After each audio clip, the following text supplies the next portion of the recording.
ओम साई राम। मैं अनुभूति आप सभी लोगों का हार्दिक अभिनंदन करती हूँ साई अनुभूति चैनल में। और अनुभवों की श्रृंखला से एक बार फिर से बहुत प्यारा और अनोखा सा अनुभव लेकर आप सभी लोगों के समक्ष उपस्थित हुई हूँ। लेकिन उससे पहले चलिए सभी लोग मिलकर बाबा के नाम का जयकारा लगा दें। अनंत कोटि ब्रह्मांड नायक राजाधिराज योगी राज परम ब्रह्म श्री सच्चिदानंद सद्गुरु साईनाथ महाराज की जय। ओम साई राम। साथियों, आज जो अनुभव मैं आपको सुनाने जा रही हूँ वो अनुभव है रीना जी का, जो कि कोटपुतली से है। ये अनुभव जब आप सुनोगे तो वाकई आप अपना दिल थाम के बैठ जाओगे। ये अनुभव जब आप सुनोगे तो वाकई वो लोग एक बार सोचने के लिए मजबूर हो जाएंगे, जो लोग मुझे फ़ोन करके कहते हैं दीदी मैं बाबा की बहुत बड़ी भक्त हूँ या मैं बहुत बड़ा भक्त हूँ, और लेकिन बाबा अभी मेरी नहीं सुन रहे। ये अनुभव जब मैं आप लोगों को सुनाऊंगी तो आप वाकई ही सोचने के लिए मजबूर हो जाएंगे कि क्या हम ऐसी तगड़ी परीक्षा देने के बावजूद भी ये कह सकते हैं कि बाबा तुझे छोड़कर मैं कहीं नहीं जा सकता, और बाबा तेरा चेहरा देखे बिना मुझे चैन नहीं आता। ये अनुभव जब आप सुनेंगे तो आप मजबूर हो जाएंगे एक बार ये सोचने के लिए कि आज हमें हमारी इच्छित वस्तु यदि नहीं मिल रही है तो कहीं ना कहीं कमी हमारी भक्ति की या बाबा के प्रति हमारे प्रेम की ही है। आज जब ये अनुभव आप सुनेंगे तो आपकी आंखों में से आंसू की धारा बह जाएगी। आप जब ये अनुभव सुनेंगे तो आप दिल से एक बार रीना जी को शुक्रिया अदा करेंगे कि आज उन्होंने आपको कुछ सिखा दिया। आप जब ये अनुभव सुनेंगे एक पल को आंख बंद करके उस लेडी को याद ज़रूर करेंगे, और एक पल को आपके दिल से खुद निकल जाएगा कि वाकई इसके जैसी परीक्षा मैं नहीं दे सकती। तो शुरू करते हैं प्यारी सी अनुभूति। रीना जी बताती हैं दीदी कि अनिल भैया ने हमारा शिरडी जाने का इंतज़ाम कर दिया था। अनिल जी ने हमारी शिरडी की टिकट बुक कर दी थी। यहाँ मैं ये बताना चाहूँगी कि हर साल अनिल जी अपने पास से कुछ लोगों को शिरडी लेके जाते हैं, जिनका पूरा रहने का खर्चा और जाने का खर्चा और खाने पीने का खर्चा वहन करने का पूरा भार अनिल जी अपने ऊपर लेते हैं। और साईं की कृपा से ये काम ये आज से नहीं कम से कम 15 सालों से कर रहे हैं। जब कोई ना कोई व्यक्ति जो आर्थिक स्थिति से मजबूत नहीं होता वो अनिल जी के साथ शिरडी जाता है, या ये मैं कहूँगी कि बाबा ने उन्हें एक ऐसा माध्यम बनाया है कि जो लोग शिरडी नहीं जा पाते अनिल जी उन्हें अपने साथ लेकर जाते हैं। और ये काम करने वाले यहाँ मैं यही कहूँगी कि अनिल जी नहीं, ये बाबा हैं जो उन्हें इस सेवा का मौका दे रहे हैं। और रीना जी बताती हैं दीदी टिकट हो गई थी, लेकिन जब टिकट हुई कंफर्म हुई हम सब लोग बहुत खुश हुए। मैं और मेरे 4 बच्चे शिरडी गए थे इस बार। तो बस यही लग रहा था कि जो सपना था आज वो पूरा होने जा रहा है। ये कहती हैं दीदी एक दिन मैं ऐसे ही जब शिरडी जाने का टाइम नज़दीक आ रहा था, मैं सोई तो रात को मेरे को सपना आया, शिरडी जाने का इंतज़ाम तो तेरा हो गया है लेकिन तू शिरडी आ नहीं पाएगी और मैं तुझे शिरडी आने नहीं दूंगी। ये कहते हैं कि दीदी उस समय मेरी कौन सी दशा चल रही थी ये मुझे नहीं पता, लेकिन जो मेरे साथ आगे हुआ वो शायद आपकी रूह को भी कँपा दे। और वाकई ही जो कुछ इनके साथ हुआ उसको सुन के मैं खुद शौक थी, उसको देख के मैं खुद शौक थी, और मेरे मुंह से भी निकला कि वाकई शायद भक्ति इसको कहते हैं, और मैं खुद भी उस भक्ति के किसी पॉइंट पे भी नहीं हूँ। अब ये बताते हैं दीदी कि शिरडी जाने से कुछ दिन पहले हमारे गांव में शादी थी, मेरे हस्बैंड शादी में गए। ये कहती हैं दीदी कि मेरे हस्बैंड ने कभी शराब को हाथ भी नहीं लगाया है, लेकिन उस दिन मेरे हस्बैंड को किसी ने कोल्ड ड्रिंक पे मिला के दारू दी, और उसके बाद पता नहीं मेरे हस्बैंड के दिमाग में क्या हुआ, वो दारू थी या उनको मिला के कुछ दिया गया था, वो अपने आपे में नहीं रहे, उन्हें अपना होश नहीं रहा और वो 3 दिन तक घर नहीं आए। दीदी खोजबीन करने की कोशिश की गई लेकिन वो गांव में नहीं थे। अचानक से 3 दिन बाद हमारे पास एक कॉल आता है कि ये जो आदमी जिसका ये फ़ोन है वो आदमी भीख मांग रहा है। उसके कपड़े बिल्कुल मैले कुचैले हैं और ये मांग के खा रहा है। इसके हाथ से फ़ोन लेकर हम फ़ोन कर रहे हैं क्योंकि हमें लगा कि ये फ़ोन किसी और का होगा।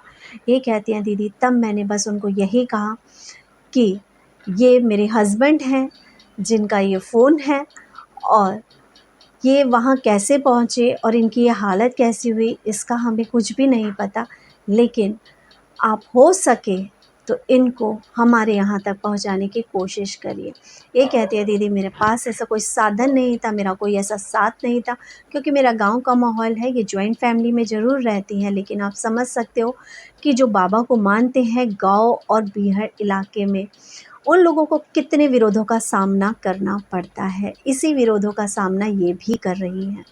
ये कहती हैं दीदी, मैं बाबा के पास गई और मैंने बाबा से कहा कि बाबा बस तेरे आगे हाथ जोड़ती हूँ कि मौत मत आने देना उसको, और बाबा तू उसको यहाँ तक पहुँच जाएगा, ये सारी ज़िम्मेदारी मैंने तुझको दी और तुम उसे लाकर ही रहोगे।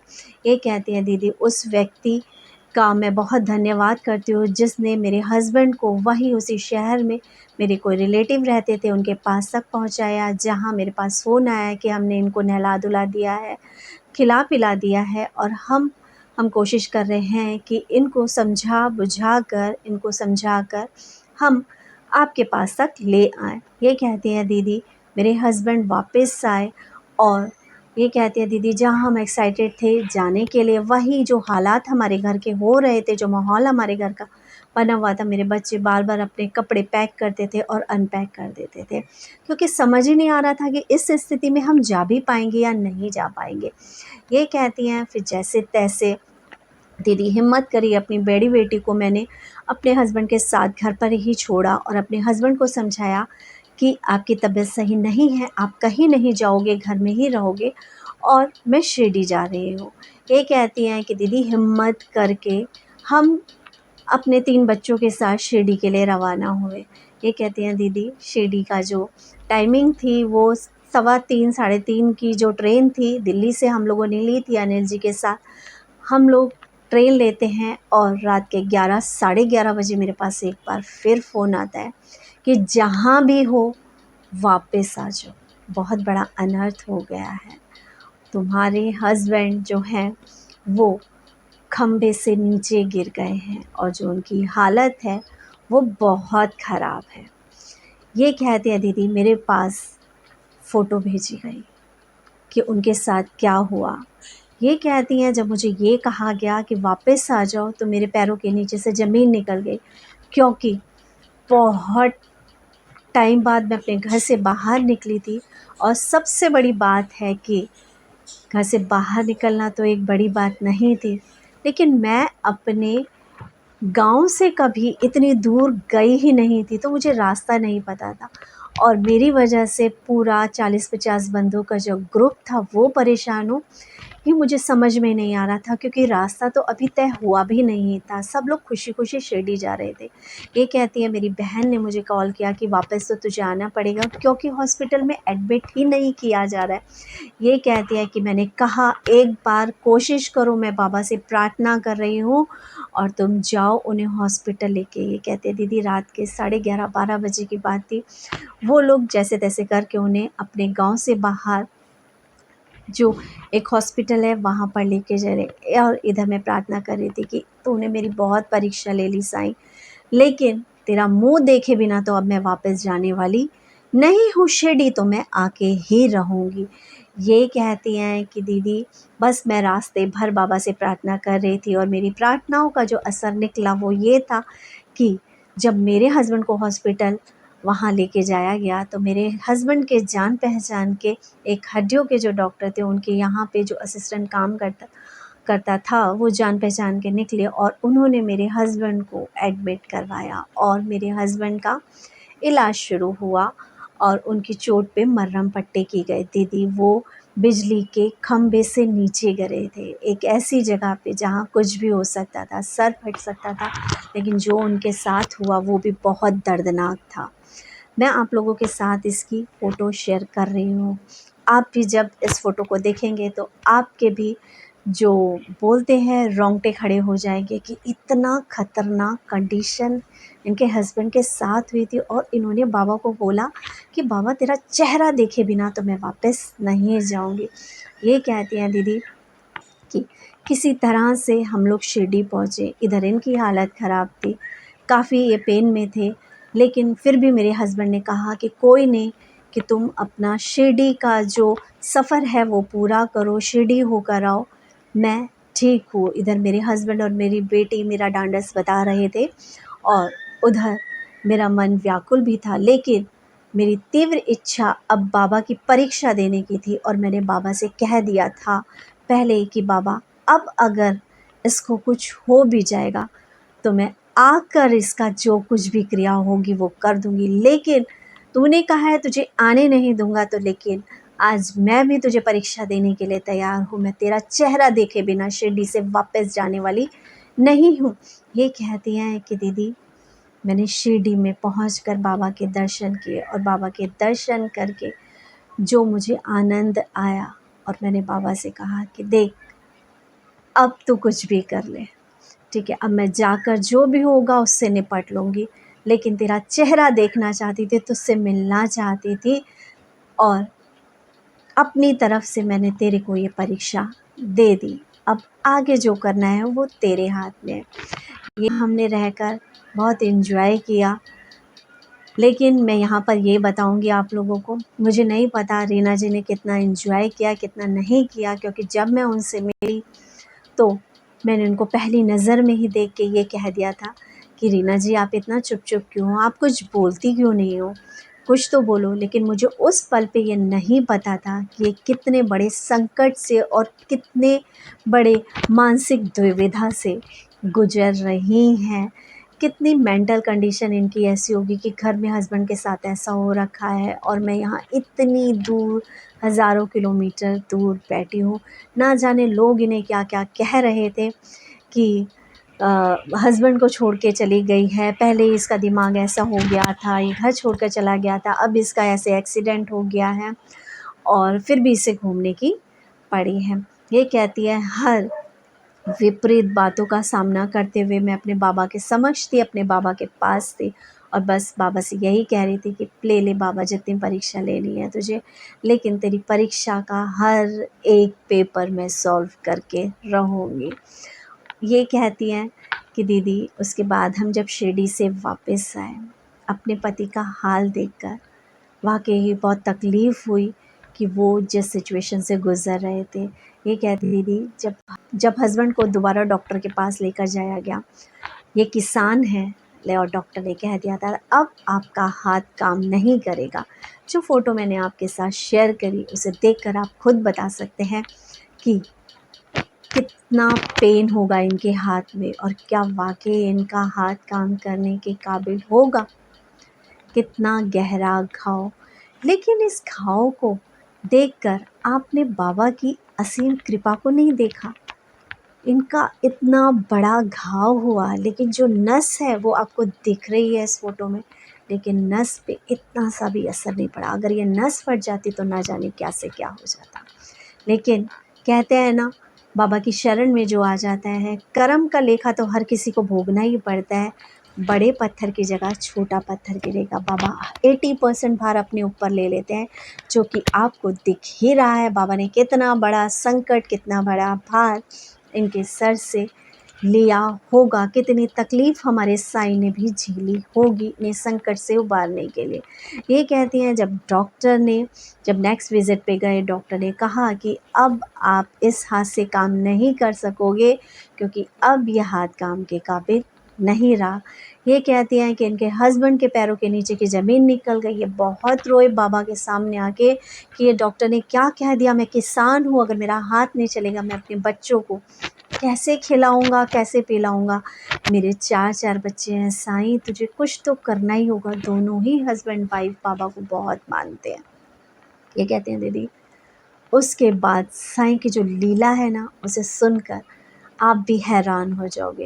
ये कहते हैं जहाँ डॉक्टर ने मना कर दिया था हाथ बिल्कुल काम नहीं करेगा, वही जब ये बाबा से इतनी विनम्र प्रार्थना करके आंसू बहा के बाबा से कह रहे थे, बाबा रात को स्वप्न में आए और बाबा ने इनके हाथ को छुआ, चोट देखी और बाबा ने कहा, किसने कहा है कि हाथ खड़ा नहीं होगा, ले मैं तेरा हाथ खड़ा कर देता हूँ। और बाबा ने उसी वक्त स्वप्न में इनका हाथ उठाकर ऊपर कर दिया। ये कहती हैं दीदी, बाबा ने वो स्वप्न में सही किया था और रियल में जब हम दोबारा विज़िट पे गए डॉक्टर के पास तो डॉक्टर ने कहा, ये पॉसिबल कैसे है, इतनी जल्दी हाथ का सही होना, और इसके अलावा हाथ जो आप मूवमेंट कर रहे हैं इसका, ये पॉसिबल ही नहीं था। अगर हम नॉर्मली भी इस हाथ की चोट को देखकर ये कहें कि इस हाथ का उठना इतनी जल्दी पॉसिबल था तो ये बहुत बड़ी बात होगी, क्योंकि इतने गहरे गाँव में स्वेलिंग कितनी होगी, हाथ का उठना तो मुश्किल, हाथ का हिलाना भी कितना दुर्लभ हो रहा होगा इनको। लेकिन कहते हैं ना, जिस पर साईं का हाथ हो, साईं बड़ी से बड़ी मुसीबत को टालने की क्षमता रखते हैं, लेकिन विश्वास आपका दृढ़ होना चाहिए, जैसे कि इन दोनों हस्बैंड और वाइफ का था। इन्होंने मुझे बताया दीदी कि 10 दिन के अंदर आप देखो इस घाव से घाव का ये हाल होना, ठीक है, ये कहीं का चमत्कार ही है, इतनी जल्दी घाव नहीं भरा करते। मैं आपके साथ शेयर कर रही हूँ पिक। और वाकई ही इस लीला को देखने के बाद आप क्या कहेंगे कि यदि आपके मन में दृढ़ विश्वास है तो साईं की लीला का आपके जीवन में होना निश्चित ही है। बाबा पे जिसका दृढ़ विश्वास है, बाबा उसका विश्वास डोलने नहीं देते। परीक्षा हर भक्त को देनी होती है, जैसे कि इन्होंने ही दी। मैंने शुरू में कहा था कि आप खुद मुँह से कह उठेंगे कि ऐसी परीक्षा हम नहीं दे सकते। वाकई कौन कह सकता है इतने बड़े शब्द कि अब बाबा कुछ भी हो जाए तेरा चेहरा देखे बिना मैं नहीं जाऊंगी, अब जो कुछ भी होगा मैं चाहे वापस जाकर इसकी क्रिया ही क्यों ना कर दूं, लेकिन तुझे तो मुझे देख के ही रहना है, तेरे चरणों के पास तो मुझे पहुंच के ही रहना है। आप बताइए, आप सोच कर कि वाकई क्या आप इतनी तगड़ी परीक्षा देने के लिए तैयार हैं? क्या वाकई जैसे कि आप कहते हैं कि मैं बाबा की बहुत बड़ी भक्त हूँ, है पॉसिबल कि आप वाकई उतनी बड़ी भक्त हैं? क्योंकि मैंने ऐसे बहुत सारे लोगों को देखा है जिनको बाबा ने इतना सब कुछ दिया, सालों से बाबा उनको देते चले आ रहे हैं, लेकिन 6 महीने यदि उनके काम ठप पड़ गया है या 6 महीने उनकी इनकम उतनी नहीं हो रही है तो उन्होंने फटाफट कॉल करके मुझको कह दिया है कि दीदी बाबा वैसे तो मुझे बहुत देते थे, बाबा ने सब कुछ सुना है, लेकिन 6 महीने से पता नहीं क्या हुआ, बाबा मेरी सुन नहीं रहे। आप 6 महीने की तगड़ी परीक्षा भी नहीं दे पाते हो।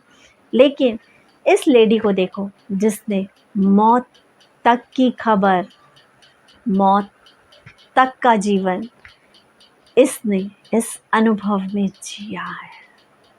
क्या बीती होगी एक औरत पे जब उसके आदमी का ये हाल सुना होगा? क्या बीती होगी उस औरत पे जब उसका पति घर से चला गया होगा? क्या बीती होगी उस औरत पे जब उसे सुना होगा कि भीख मांग रहा है उसका पति, लेकिन उसके बावजूद भी बाबा के नाम का सिमरन, बाबा के नाम का जाप और बाबा बाबा बाबा कहना उसने नहीं छोड़ा। और जानना चाहेंगे आप ऐसा आखिर हुआ क्यों? सफ़र शुरू होता है इनका बादशाहपुर धाम से जुड़ने का तब जब 20 साल ना जाने किस किस दर पर माथा टेका है इन्होंने, और एंड में जाके मिला इन्हें बादशाहपुर दरबार। बादशाहपुर दरबार से जुड़ने की कहानी भी इनकी एक बहुत अलग ही लीला है। साईं अनुभूति चैनल में बादशाहपुर धाम की एक अनुभूति शेयर की गई थी जो कि बहुत वायरल हुई थी, लाल रुमाल वाली, लाल कपड़े वाली। उस अनुभूति को सुन के हज़ारों सब्सक्राइबर ने मुझे कॉल किया था, क्योंकि इस दुनिया में हर एक बंदा किसी ना किसी लेवल पे दुखी है, और उसके बाद से लेकर आज तक हज़ारों लोगों के हर दिन कोई ना कोई काम ज़रूर बनते। इन्होंने मुझे बताया था दीदी कि मैं अपनी लाइफ में बहुत परेशान थी। हम एक गुरुजी को मानते थे, यहाँ मैं उन गुरुजी का नाम नहीं लूँगी, लेकिन ये कहती हैं दीदी, लेकिन हम जब भी जाते थे हमने अपना पैसा कितना बर्बाद किया होगा, हमने ना जाना कितना चढ़ावा चढ़ाया होगा, लेकिन मन की जो शांति थी और जो काम थे वो नहीं बन रहे थे। एक बार तो हमारे घर में स्थिति ऐसी थी कि हमारे पास खाने के लिए भी नहीं था। हम उस गुरु के पास गए जिसको हम इतना चढ़ावा दिया करते थे, तो पता है उस गुरु ने क्या बोला था? उस गुरु ने भी बोला था, कर्म तो तुम्हें भोगने पड़ेंगे और जो चढ़ावा है वो तो तुम्हें चढ़ाना ही पड़ेगा यदि पूजा करवानी है तो।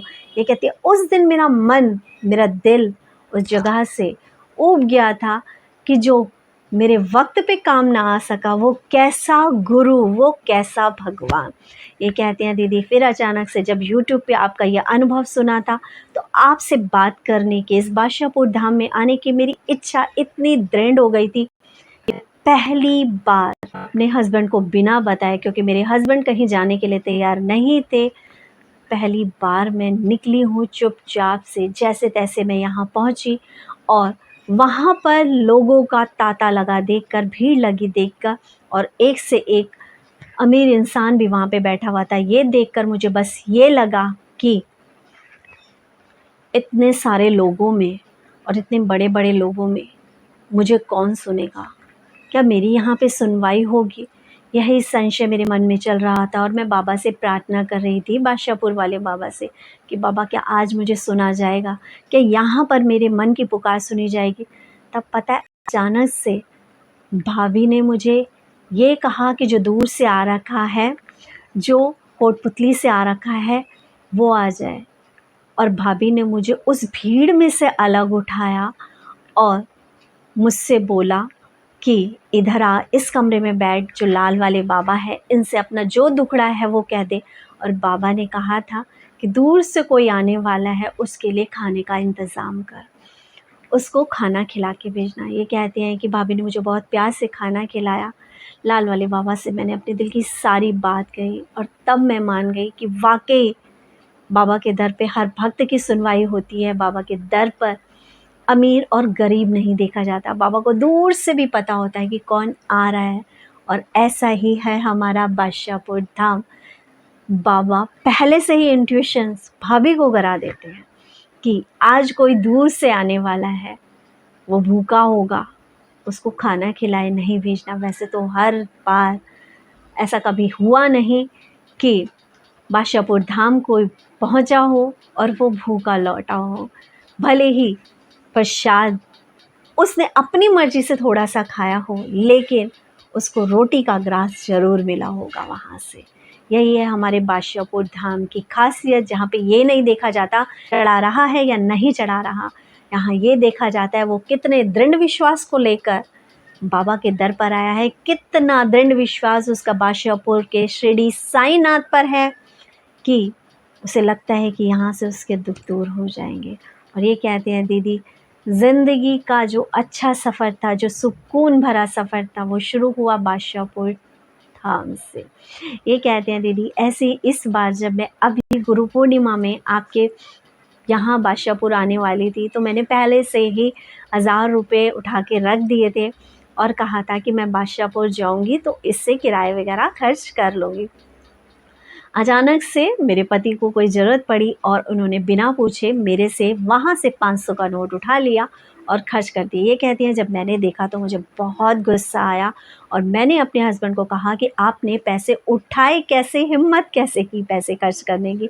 ये कहती हैं मेरे हस्बैंड ने कहा परेशान मत हो, मैं इंतज़ाम कर दूँगा। लेकिन दीदी इनकी हालत, इनका हाथ देखिए, ठीक है। तो मुझे ये लगा अभी तो काम पे ये नहीं जा रहे हैं, अभी खेती बाड़ी का काम नहीं कर रहे हैं, तो आखिर ये पैसों का इंतज़ाम करेंगे कैसे।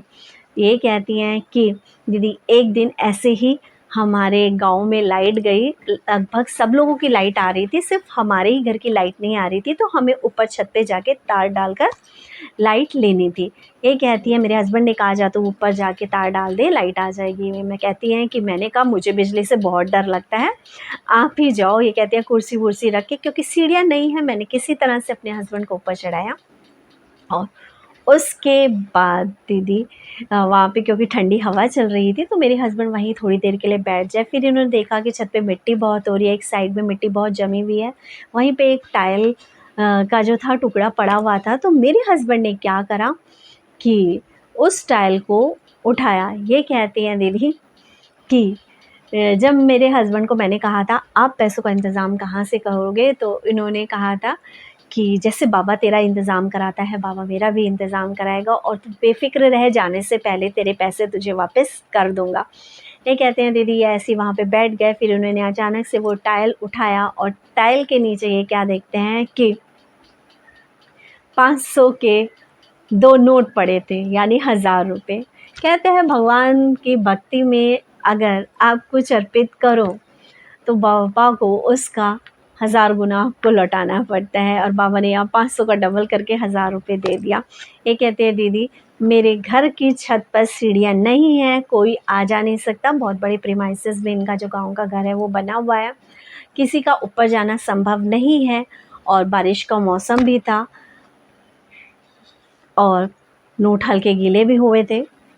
मेरे हस्बैंड ने निकाले और मेरे हाथ में दिया और उन्होंने कहा देख बाबा सिर्फ तेरा नहीं है, तेरी ही नहीं सुनता, बाबा मेरी भी सुनता है, ये ले रख पैसे, तेरे जाने का इंतज़ाम हो गया। ये कहते हैं दीदी इसे साई लीला ना कहूँ तो क्या कहूँ। ये कहते हैं दीदी मैं ये बात आपको सारी इंक्वायरी करने के बाद ही बता रही हूँ कि किसी बच्चे ने ना छुपाए हों, किसी ने ना छुपाए हों, ठीक है, क्योंकि 1000 रुपये जैसी चीज़ छोटी चीज़ नहीं है हम लोगों के लिए। तो किसी की भी होते तो वो ज़रूर बताता, लेकिन कोई भी उसका ओनर नहीं आया कि ये पैसे मेरे हैं। ये सिर्फ़ मेरे साईं की लीला है, जिसे पता है कि मेरे पास खाने पीने की कभी कोई कमी नहीं है, कपड़ों की कमी नहीं है। हमारे आते जाते काम भी बाबा सारे बना देते हैं। लेकिन हाँ ये कहूँ कि हार्ड मनी मेरे हाथ में नहीं रह पाती, क्योंकि एक वक्त था हमारे पास बहुत कुछ हुआ करता था, लेकिन मेरे हस्बैंड की थोड़ा दान वाली भावना, जिसे बोलेंगे ना मदद वाली भावना, इसमें इन्होंने लोगों को इतनी मदद करी है कि एक बारी मदद के चक्कर में इन्होंने अपने किसी दोस्त को इतना, जिसे कहते हैं इनके नाम पर इतना पैसा दिलवा दिया और वो पैसा लेके भाग गया, जिस वजह से हम थोड़ा कर्जे में फंसे हैं। मैं यहाँ पे साईं से यही प्रार्थना करती हूँ बाबा इतना बड़ा बड़ा साथ दे रहे हो इनका, तो इनकी आर्थिक स्थिति भी मजबूत करो बाबा। आपने इनके हस्बैंड के हाथ की तकलीफ़ को, जो कि शायद कभी ना सही हो पाती, आपने कुछ दिनों में स्वप्न में आकर ही सही कर दिया बाबा। इनकी आर्थिक स्थिति इतनी मजबूत करो। इनकी मन की बहुत इच्छा है कि जितने लोग हम शिरडी गए थे बाबा इन्हें इतना दे कि खाटू श्याम की यात्रा में सब लोगों को अपने आप से कराऊं। तो मैं बाबा से यही प्रार्थना करती हूँ कि हे मोहिनी बाबा मेरे, हे शिरडी साईनाथ मेरे, इनके हाथ इतने खुले कर दो, इनके हाथ में इतनी बरकत, इनकी नेक कमाई में इतनी बरकत दे दो कि बाबा जो ये चाहते हैं वो ये पूरा करें। और बाबा प्रेम भाव भक्ति में तो इनकी कहीं कमी नहीं है, क्योंकि वाकई हर इंसान इतनी तगड़ी परीक्षा नहीं दे पाता। तो बताइए कैसा लगा आपको ये अनुभव। यदि आपको ये अनुभव अच्छा लगा है तो आप इस अनुभव को ज़्यादा से ज़्यादा शेयर करें। और हाँ, जैसे कि मैंने लास्ट वीडियो में भी कहा था कि शिरडी संस्थान की तरफ से डिजिटल फोरम से जुड़े यूट्यूबर्स और जो इन्फ्लुएंसर्स हैं उन लोगों का एक जो ग्रुप तैयार किया जा रहा है, जिस जो रिक्वायरमेंट है 50,000 सब्सक्राइबर की है। मैं आप लोगों से यही अनुरोध करूंगी, मेरे चैनल पे अभी 50,000 सब्सक्राइबर नहीं है, सफ़र बहुत लंबा है, लेकिन मुझे पता है यदि आप लोगों ने मेरा साथ दिया तो कुछ ही दिनों में 8 अगस्त बहुत दूर की बात हुई, 7 अगस्त तक मेरे 50,000 सब्सक्राइबर ज़रूर पूरे होंगे, जिसमें मुझे आपके सहयोग की ज़रूरत है। तो please it's a humble request to you.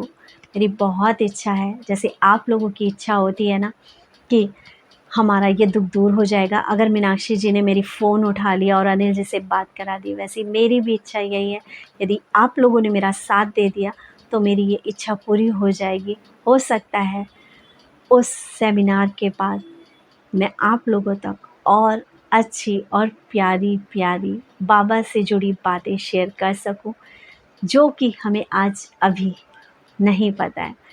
इस कार्य में मेरा सहयोग कीजिए, मेरे चैनल को ज़्यादा से ज़्यादा शेयर करें, लाइक करें और सब्सक्राइब करें। हो सके तो अपने व्हाट्सएप स्टेटस पे, अपने फेसबुक पर, इंस्टाग्राम पर, ट्विटर पे, जहाँ जहाँ भी आप इसका लिंक शेयर कर सकते हैं, प्लीज़ शेयर कीजिए, क्योंकि ये काम साईं की लीलाओं का गुणगान और वर्णन करने का ही है।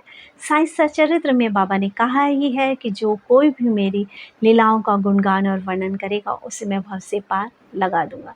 तो प्लीज़ मेरा भव से तरना तो यही होगा अभी कि जो एक छोटा सा रास्ता मुझे नज़र आया है उसमें आप लोग मेरा साथ दें, ज़्यादा से ज़्यादा चैनल सब्सक्राइब करके। ओम साई राम, जय साई राम।